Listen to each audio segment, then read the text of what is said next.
అలానే మిస్సెస్రావు నేను చెప్పేటువంటి న్యూస్ వింటే టీవీ లేదా రాబోయేటువంటి రోజుల్లో ఉండవు.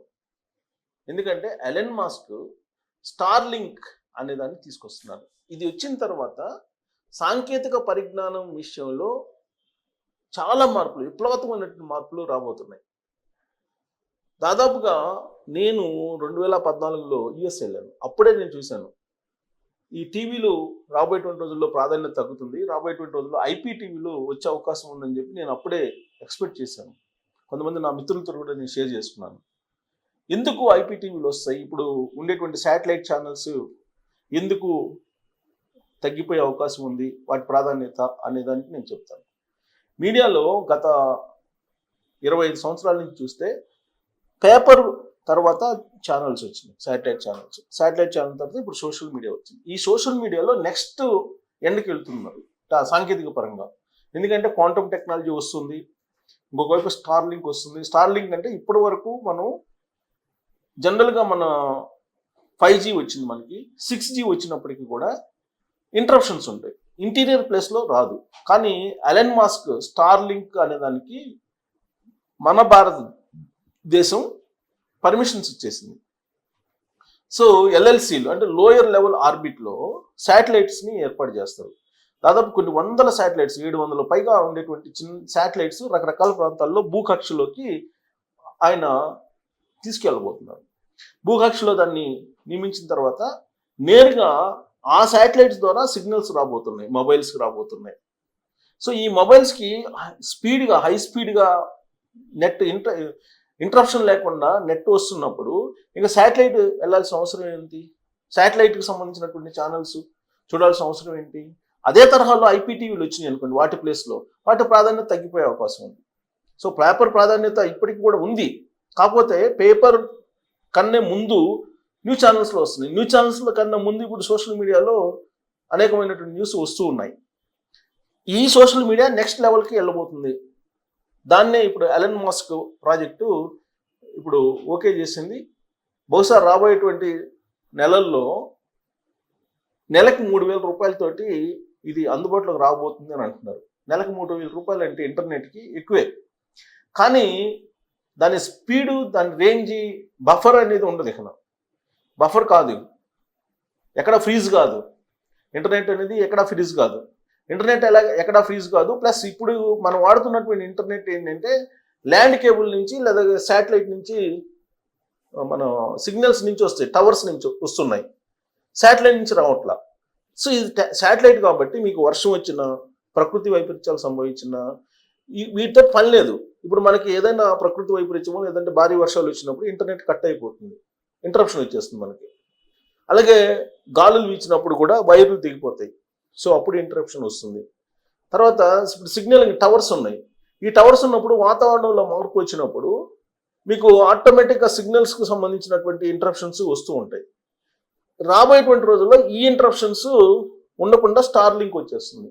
ఈ స్టార్లింక్ అనేది చాలా దేశాల్లో ఇప్పటికే అది లాంచ్ చేశారు. ఏంటి అసలు ఈ స్టార్లింక్ అనేది మనం చూద్దాం.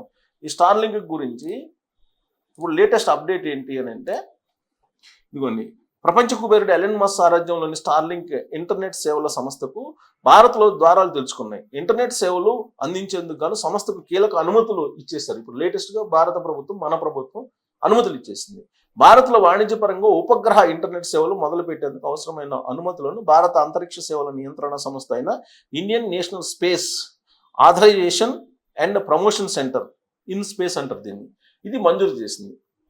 యాక్చువల్గా ఎలన్ మాస్క్ 2022 నుంచి వాణిజ్య లైసెన్స్ పొందేందుకు ప్రయత్నం చేస్తూ ఉన్నాడు. ఎట్టకేలకు ఇప్పుడు లభించింది. టెలికాం విభాగం నుంచి గత నెలలో స్టార్లింక్ అనుమతులు పొందిన విషయం తెలిసింది. తాజాగా అంతరిక్ష సేవల నియంత్రణ సంస్థ నుంచి కూడా అనుమతులు రావడంతో స్టార్లింక్ మార్గం సుగమం అయ్యింది. సో ఇక ఎప్పుడైనా సరే ఇది రావచ్చు. సో కాబట్టి మనం ఇప్పటి వరకు మొబైల్స్లో వాడుతున్నటువంటి సిగ్నలింగ్ ఏదైతే ఉందో ఇది మారబోతుంది. ప్రతి మొబైలు ఒక టీవీ, ప్రతి మొబైల్ ఒక టీవీ. మీరు ఏది కావాలంటే ఏ యూట్యూబ్ ఛానల్ కావాలనుకున్నా ఆ యూట్యూబ్ ఛానల్ చూడొచ్చు. దాన్ని ఐపీటీవీలు అంటారు. ఇంటర్నెట్ ద్వారా నడిచేది ఐపీటీవీలు. సో ఐపీటీవీలు కాస్ట్ కూడా తక్కువ వస్తుంది. మిగతా ఛానల్స్ మిగతా ఇప్పుడు శాటిలైట్ ఛానల్స్ కంటే కూడా ఐపీటీవీలు మనకి వసూలు చేసే ఛార్జెస్ కూడా తక్కువ ఉంటాయి. ఎందుకంటే మనం ఇంటర్నెట్ ఒకసారి పర్మిషన్ తీసుకుంటే అది 3,000 2,000 తీసుకుంటే దానికి ఫోన్లు, ఇంటర్నెట్, టీవీ అన్నీ మొత్తం కంబైన్డ్గా మనకి లభించేటువంటి అవకాశం ఉంది. బహుశా డిటిహెచ్ల మీద కూడా దీని ప్రభావం ఉండొచ్చు. ఇప్పటివరకు ఏంటి, శాటిలైట్ ఛానల్స్ డిటిహెచ్ఎల్ కనెక్షన్ తీసుకుంటున్నారు. ఆ డిటిహెచ్ఎల్కి ఒక్కో దానికి 1 కోటి 2 కోట్లు 3 కోట్లు అట్లా డిమాండ్ ప్రకారం కట్టాల్సి వస్తుంది. ఇంకోటి ఏంటంటే ఓటీటీ ప్లాట్ఫామ్స్. ఈ ఓటీటీ ప్లాట్ఫామ్స్ కూడా ఇప్పుడు మనకు బఫర్ అవుతూ ఉంటుంది కొన్ని సందర్భాల్లో, ఇంటరప్షన్ వస్తుంది. సో ఈ ఓటీటీ ప్లాట్ఫామ్స్ కూడా మనం ఇక ఈ స్టార్లింక్ వచ్చిన తర్వాత ఇంటరప్షన్ లేకుండా చూడొచ్చు, హై స్పీడ్ తోటి చూడొచ్చు, హై రెజల్యూషన్ తోటి చూడొచ్చు. ఇంత మెరుగైనటువంటి సౌకర్యాలు ఉన్నప్పుడు మనం మొబైల్స్ని ఎయిర్టెల్లో లేకపోతే టాటానో లేదంటే ఇంకొక ఈ టవర్స్ ద్వారా వచ్చే సిగ్నల్స్కి వెళ్ళాం కదా. యాక్చువల్గా మనం ఎక్కడికైనా బయటకు వెళ్తున్నప్పుడు కూడా మనకి టవర్స్ ద్వారా సిగ్నల్ ఇంక అందదు. అలాంటి సిచ్యువేషన్ కూడా ఉండదు ఇక్కడ, శాటిలైట్ కాబట్టి. భూకక్షలో తిరుగుతూ ఉంటాయి కొన్ని వందల శాటిలైట్, 700 శాటిలైట్లు పెడతారంటున్నారు ఇండియాలో. ఈ 700 శాటిలైట్స్ విడతల వారీగా పెడతారంటున్నారు. ఇవి అంతరిక్షంలో భూమికి సంబంధించినటువంటి అంతరిక్ష కక్షలోకి ప్రవేశపెడతారు. వీటి ద్వారా మీకు ఇంటర్నెట్ వచ్చేస్తుంది. కాకపోతే ఇది కొంత భారత రక్షణకు సంబంధించి కొంత ఇబ్బంది అనేది కొంతకాలంగా వినిపించింది. అందుకే 2022 నుంచి కూడా దీనికి పెండింగ్ పెడుతూ వచ్చారు. ఇప్పుడు దానికి క్లియరెన్స్ వచ్చేసింది. సో ఇంటర్నెట్ ఈ ఆల్రెడీ ఆధునికంగా డెవలప్ చెందినటువంటి దేశాల్లో ఇప్పటికే స్టార్లింక్ బాగా ప్రాచుర్యం పొందింది.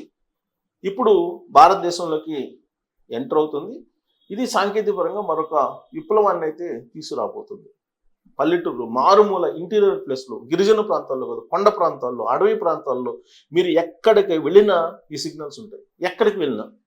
సో కాబట్టి విస్తృతమైనటువంటి ఇది పరిణామం. విస్తృతమైనగా వీటిని స్టార్లింక్ ద్వారా మనం టీవీలు కానీ లేదంటే మొబైల్స్ కానీ వాడుకోవచ్చు. ఇప్పుడు యాక్చువల్గా ఫైబర్ నెట్ ద్వారా మనం ఆంధ్రప్రదేశ్లో కానీ లేదంటే తెలంగాణలో ఇప్పుడు డ్వాక్రా వాళ్ళకి ఇచ్చారు ఫైబర్ నెట్కి సంబంధించి నిర్వహణని కొంతమందికి. సో ఈ ఫైబర్ నెట్ ద్వారా ఏంటంటే 150 రూపాయలకి టీవీ, మొబైల్ ఇవన్నీ ఇంటర్నెట్ ఇస్తున్నారు. కాకపోతే అది నాణ్యతతో కూడినటువంటిది కాదు. అందుకే ఇంటరప్షన్ వస్తుంది, పెద్ద అట్రాక్ట్ కాలేదు, అది పెద్ద సక్సెస్ కూడా అయినట్టు కనిపించట్లా. కానీ ఇది వచ్చిన తర్వాత స్టార్లింక్ తోటి కనుక ఇవ్వగలిగితే, స్టార్లింక్ తోటి మొత్తం ఈ ప్యాకేజీని కనుక ఇవ్వగలిగితే మీకు ఆటోమేటిక్ ఇప్పుడు కేబుల్ ఆపరేటర్స్ ఉన్నారు, కేబుల్ ఆపరేటర్స్తో కూడా పని లేదు. కేబుల్ ఆపరేటర్ల వ్యవస్థ కూడా కంప్లీట్గా క్లోజ్ అయ్యేటువంటి ఛాన్సెస్ ఉన్నాయి.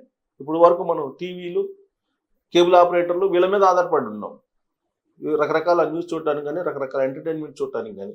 ఈ స్టార్లింక్ వచ్చిన తర్వాత కంప్లీట్గా ఆ స్టార్లింక్కి సంబంధించినటువంటి రైట్స్ని ఎవరికి వాళ్ళు తీసుకుంటారు, డబ్బులు కట్టేసి ఛార్జ్ చేసుకుంటారు. ఇప్పుడు మొబైల్కి సంబంధించి మనం ఏ విధంగా అయితే కంపెనీలకు కట్టి మనం రీఛార్జ్ చేసుకుంటున్నాం, సేమ్ అలానే లేకపోతే స్టార్లింక్ కూడా పేమెంట్ చేసేసి మనం ఈ ఇంటర్నెట్ సేవలు, ఫోన్ సేవలు, తర్వాత టీవీ సేవలు ఇవన్నీ పొందొచ్చు. కాబట్టి ఊహించినటువంటి పరిణామాలని స్టార్లింక్ ద్వారా మనం భారతదేశంలో చూడబోతున్నాం.